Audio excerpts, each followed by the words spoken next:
서울과 김포 이게 진짜 지도를 보면은 네.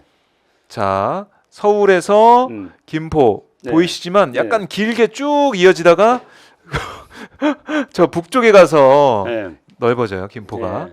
그런데 이 김포시를 서울에 편입하겠다. 지난주에도 저희가 잠깐 다뤄본 적이 있는데요. 이렇게 쫙 지도를 놓고 보니까 김포가 상당히 북쪽에 있다 이런 생각이 들더라고요. 네. 북쪽하면 우리가 고향 지나서 파주 이렇게 생각했었는데 네. 김포도 네. 북쪽에 있다. 네. 이걸 알 수가 있습니다. 김포의 서울시 편입 군사안보적인 면에서 짚어주신다고 해가지고 저희가 준비를 해봤습니다. 지난주에 말했잖아요. 네. 지난주에 박정호 기자님이 하라 그래가지고 했잖아요. 네네. 그래 더 이어가신다고 하셔가지고 예 말씀하십시오. 예. 네. 그 딱 여기 지도만 보더라도 네. 확실히 알 수 있지 않습니까? 음. 이 지도 보면은 고향이 훨씬 더 가깝잖아요. 네. 고향이 서울과 경계하고 있는 경계선이 훨씬 더 길잖아요. 면적이 네. 더 넓잖아요. 그렇죠. 김포는 뭐 살짝 걸쳤구만요, 끝다리가. 네. 물론 이제 저는 김포 시민들께서 뭐 이런 분야에 대해서 이런 사안에 대해서 관심 가지는 건 또 충분히 이해를 합니다. 그리고 또 김포 시민들께서 지난 방송 시간에도 말씀드렸지만은 네. 이 정말로 김포의 발전을 위해서 이게 옳은 길인지에 대해서 김포 시민들께서 정확하게 판단하실 거라고 봅니다.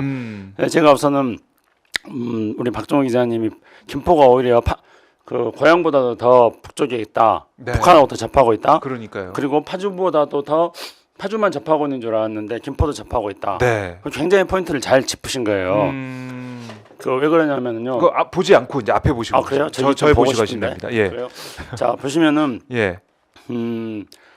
파주가 접하고 있는 북한하고 접하고 있는 곳은 그 DMZ와 군사 분계선입니다. 그러니까 이제 정전 입장에 따르면은 군사 분계선을 긋고 네. 그리고 군사 분계선 남북으로 각각 2km씩. 그러니까 군사 분계선은 지금 동쪽에서 서쪽까지 249km입니다. 그리고 군사 분계선 249km를 기준선으로 해서 남북으로 각각 2km 네. 해서 총 남북 4km가 비무장지대입니다. 물론 지금 이 비무장지대 남북 4km가 다 유지되는 것은 별로 없습니다. 조금씩 좁혀져 있습니다. 네. 그런데 어쨌든 간에 중요한 거는 파주라든가 우리가 보통 말하는 잡경 지역, 파주라든가 철원이라든가 연천이라든가 고성이라든가 이런 데는 화천이라든가 이런 데는 전부 다 이 비무장 지대하고 접하고 있다는 겁니다. 이 잡경 지대는 그러니까 그렇죠. 완충지대가 있다는 겁니다. 아 네. 완충지대가 있다. 비무장지대가 그렇죠. 있으니까. 이거는 매우 중요한 그럼요. 겁니다. 예. 그리고 우리 정전협정에서 완충지대를 만드는 거는 정전협정에서 이 평화를 관리하기 위해서 매우 탁월한 아이디어였습니다.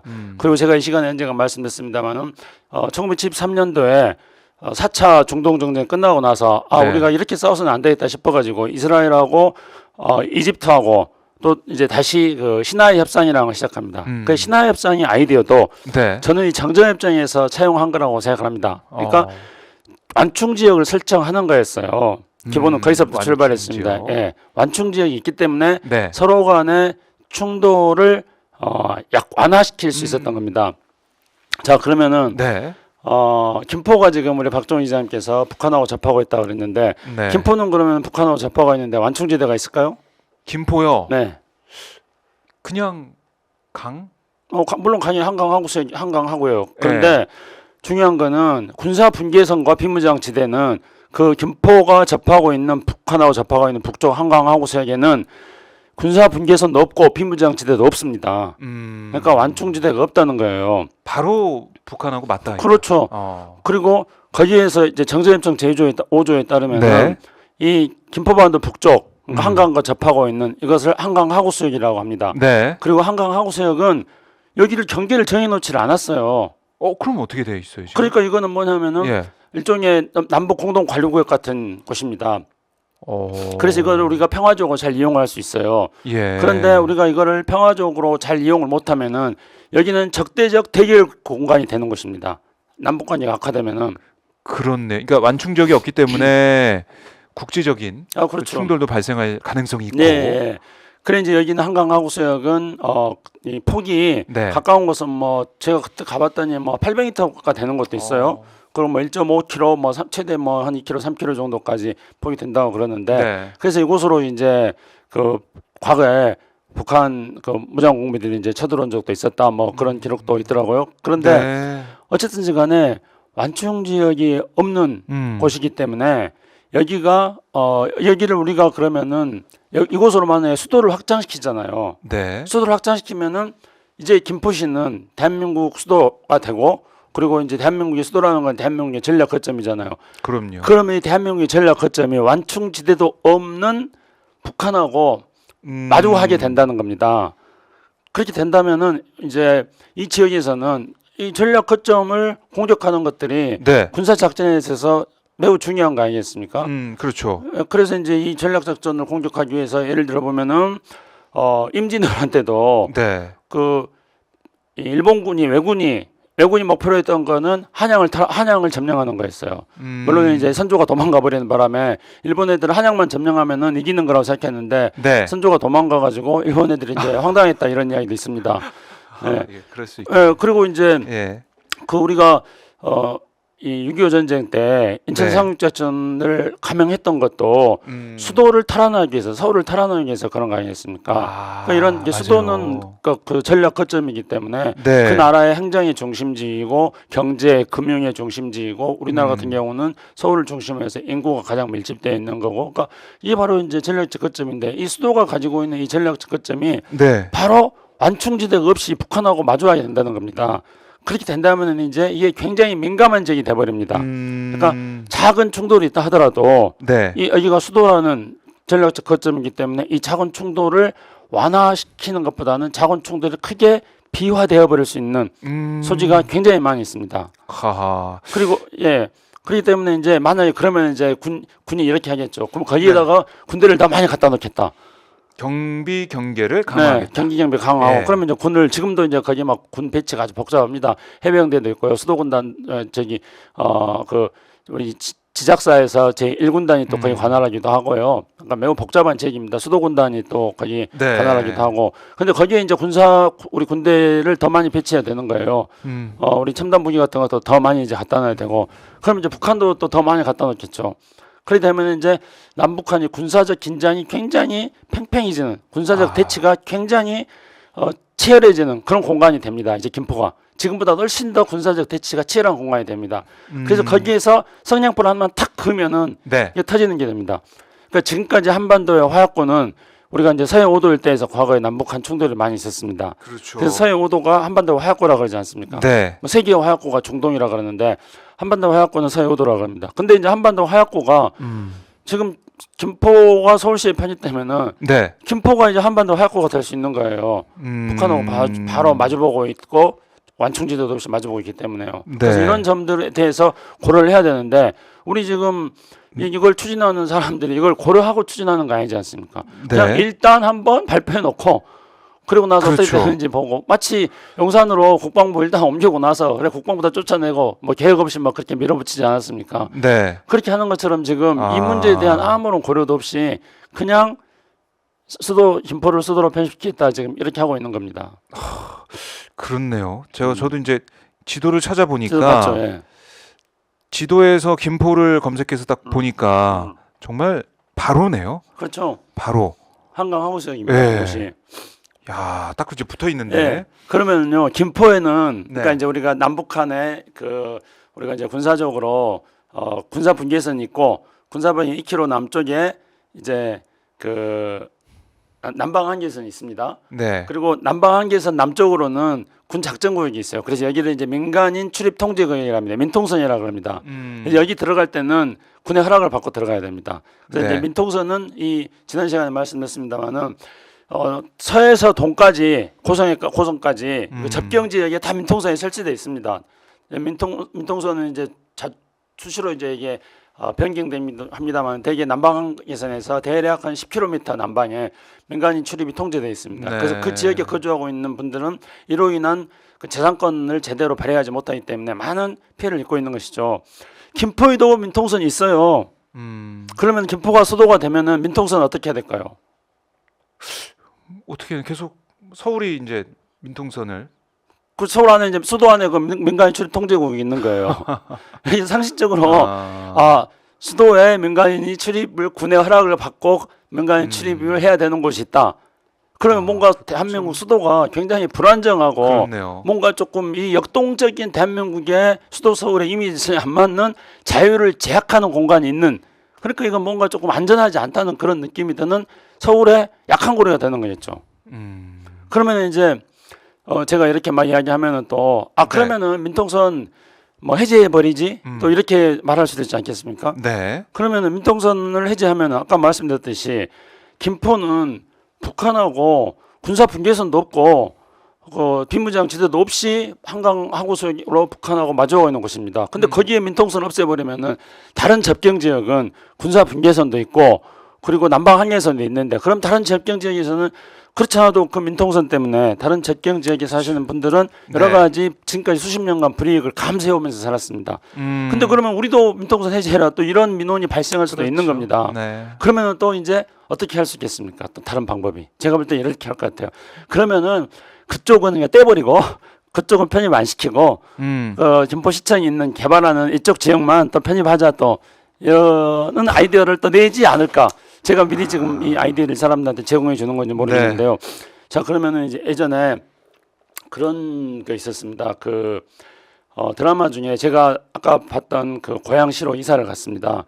근데 제가 고양시로 이사를 갔을 때 나의 해방일지라는 드라마를 했어요. 그 나의 해방일지를 하는데 저는 물론 뭐 서울에서 굉장히 멀리 떨어져 있는 곳으로 이사를 간 건 아닙니다. 네. 그럼에도 불구하고 나의 해방일지에서 나오는 그 말들이 너무 절절히 가슴에 와닿았습니다. 어떤 거냐면은 서울은 노른자이고 네. 그리고 서울 밖은 전부 다 흰자다. 그 노른자와 흰자라는 걸 통해서 서울과 서울 바깥 지역의 그 차이가 어떻게 큰지를 극명하게 보여주는 설명이었습니다. 그러니까 이제 우리 집 가려고 그러는데 지하철이 일찍 끊겨요. 네. 아무튼지 간에 그래서 야 이게 노른자에서 흰자로 이사 왔더니 여러 가지 불편한 게 많이 있구나. 그런 생각이 들었습니다. 그래서 네. 김포 시민들은 지금 이제 노른자가 되고 싶은 겁니다. 노른자가 가진 여러 가지 장점을. 근데 이제 물론 모든 김포 시민들이 다 거기에 동의하는 건 아니겠죠. 아까 지도를 보셔서 아시겠지만은 아까 지도를 보면은 김포는 이 노른자가 아니라 툭 튀어나온 곳 아닙니까? 네. 그렇죠. 이렇게 쭉 노른자가 이렇게 흘러서 터져 나온 곳입니다. 그러면 이제 우리가 보통 이제 계란 요리를 할 때 네. 그 계란을 프라이팬에다가 계란을 이제 계란을 구워서 그걸 프라이 한다 그러죠. 그랬을 때 계란 노른자가 윗면에 올라오게 해서 그거를 이제 보통 써니사이드 업이라고 그렇게 말합니다. 네. 계란 노른자가 딱 있고 그다음 흰자가 이렇게 그 겉을 감싸고 있고 그 부분이 이제 아랫부분만 그러니까 익히는 거죠. 그래서 그렇게 먹는 계란 요리를 써니사이드 업이라고 그러는데 네. 지금 그 계란 써니사이드 업으로 치자면 지금 노른자가 터져 나온 거예요. 지금 김포반도는. 그러니까 이제 그러면은 저기 터져 나간 노른자에다는 노른자가 터져 나간 곳이기 때문에 저기다는 지금 김포시장이 그 서울시하고 협의를 할 때 저곳에다가 쓰레기 매립장을 만들겠다 뭐 그런 거 아닙니까? 그러니까 노른자가 되고 싶지만 사실상 노른자도 아니에요. 네. 그러면 제가 아까 말씀드렸던 것처럼 민간인 출입 통제구역이 있으면은 그러면은 민간인 출입 통제 구역이 있는 곳은 서울로 편입 안 시킨다 하면은 이제 어떻게 되는 거냐면은 저기 쭉 삐져나가고 노른자 터져나간 부분을 잘라내서 그곳은 그냥 버려버리겠다 이렇게 이제 또 말하는 발상이 그 밑에 깔려 있을 수도 있다는 겁니다. 그렇기 네. 때문에 지금 저 지도에서도 지금 잘 나와 있습니다만은 김포시가 김포시하고 지금 마주오고 있는 한강 북쪽이 있지 않습니까? 그리고 옆에 강화도가 있고 강화도하고 접하고 있는 한강, 저곳이 바로 한강 하구수역입니다. 저곳에는 군사분계선이 없습니다. 남북한 그러니까 한강 하구수역이라고 지금 정세협정이 돼 있고 저기는 어떻게 돼 있냐면은 저 육지 쪽에서 각 200m, 100m인가? 거기까지는 우리가 남한에서 그러니까 김포 육지에서 한강 하구수역까지 100m까지는 우리가 남한이 관리하고 북한 땅에서 100m까지는 북한이 관리합니다. 그 중간에는 그냥 사실상 엄격하게 말하면은 민간인 입출항을 자유롭게 보장하는 곳이에요. 정세협정 5조에는 그렇게 돼 있습니다. 근데 저기는 이제 오랫동안 저기가 모래가 퇴적돼 가지고 지금 배가 저기를 다닐 수가 없습니다. 네. 현재는. 그러면은 박종훈 기자님, 네. 저걸 보면은 뭔가 아이디어가 번뜩 떠오르지 않습니까? 그러면 저곳을 평화적으로 이용하면은 참 좋겠다. 실질적으로 수역으로. 그렇죠. 평화수역으로 만들고 저곳을 어떻게 그러니까 이제 생태적인 가치도 굉장히 높은 것입니다.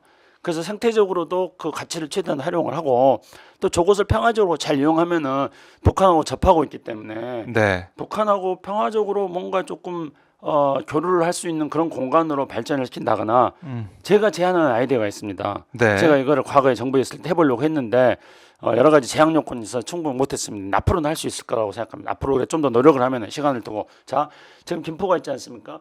저기서 보면 저 김포 저기가 이제 한강 오른쪽이 한강이기 때문에 저거 삐쭉 나온 걸 보통 또 우리가 김포 반도라고도 합니다. 네. 그럼 한강 하구수역과 접하고 있는 가운데 부분에 애기봉 통일 전망대라고 있습니다. 그 애기봉 통일 전망대 지금 굉장히 잘 꾸며놨어요. 그 애기봉 통일 전망대에서 가 보면은 바로 당연히 북한 땅이 그렇죠. 보이죠. 바로 앞에 예. 보이겠네요. 예, 그리고 이제 김포 말고 이쪽 파주 쪽에 네. 한강을 마주하고 있는 곳에는 뼈쪽 태어나온 곳이 있는데 저기서는 오두산 통일 전망대가 있습니다. 그리고 제가 장담하건대 오두산 통일 전망대는 대한민국의 한 5대 전령, 10대 전령 안에 그래요? 꼽힐 정도로 멋있는 곳입니다. 그러니까 어허. 한강과 임진강이 만나면서 네. 굉장히 넓은 강폭을 유지하고 이 넓은 강폭이 서해로 이렇게 흘러 들어갑니다.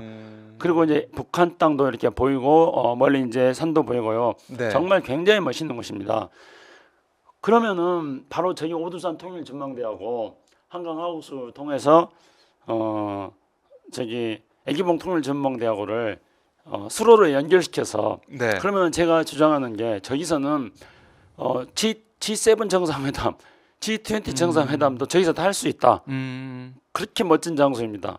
그리고 저기서 오두산 통일 전망대에서 G7 네. 우리나라가 G7의 초청 국가니까 G7하고 협의해서 여기서 해라 장소 유치해라 그렇게 하고 저기서 개막식을 오두산 통일 전망대에서 한 다음에 또 배 타고 애기봉 통일 전망대 갔다가 또 애기봉 통일 전망대 회의하다가 또 배 타고 오두산 통일 전망대 갔다가 이렇게 예. 왔다 갔다 하면서 저 공간을 이용한다면은 저기는 세계적인 명소가 될 것입니다.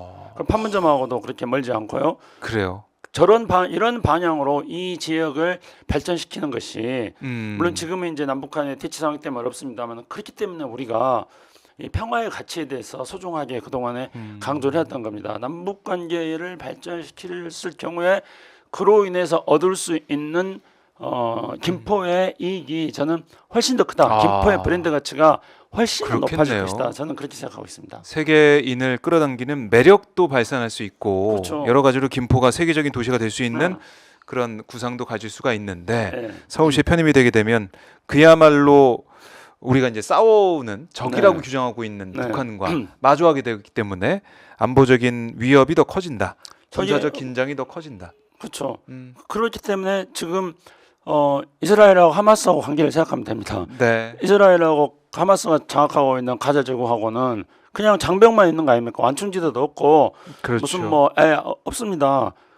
그냥 마주하고 있는 거예요. 그래서 그냥 장벽 뚫고 들어가가지고 그걸 장벽 뚫고 공격한 가버리고. 하마스가 그리고 뭐 카삼 미사일 같은 거, 카삼 로켓 같은 거 막 그냥 아주 그 성능 낮은 그런 건데 그런 거로 그냥 가까우니까. 바로 쏴버리지 않습니까? 네. 그러면은 이제 우리는 김포시를 평화적으로 발전시키는 어떤 구상을 통해 가지고 김포 시민의 어떤 그 성장, 번영, 또 행복 네. 이런 것들을 이제 추구해야 됩니다. 그런데 그게 평화적으로 발전하는 구상을 생각하지 않고 지금 힘만 쓰는 평화를 얘기하지 않습니까? 윤석열 대통령은 네. 이렇게 힘만 쓰는 평화, 힘을 쓰려면은 저 김포에다가 군사력을 또 엄청나게 또 증가시켜 놔야겠죠. 그러면은 이제 저 지역이 이스라엘하고 하마스하고 맨날 싸우는 지역처럼 한반도에서 한반도판 이스라엘 하마스 싸우는 지역이 될 수 있다는 겁니다. 그렇기 때문에 우리가 이렇게 튼튼한 안보에 기초하면서 평화를 그러네요. 유지하기 위한 노력을 해야 되는 것들이 바로 아. 이런 것 때문에 그 필요한 겁니다. 그렇습니다. 우리가 이제 김포에 서울 편입 놓고 이게 수도권 집중 이게 문제다. 국토균형 발전해야 된다. 여러 가지 이유를 대지만 군사적 안보적 이유로도 우리가 이걸 받아들이기 쉽지 않다. 이렇게 지적해 주셨고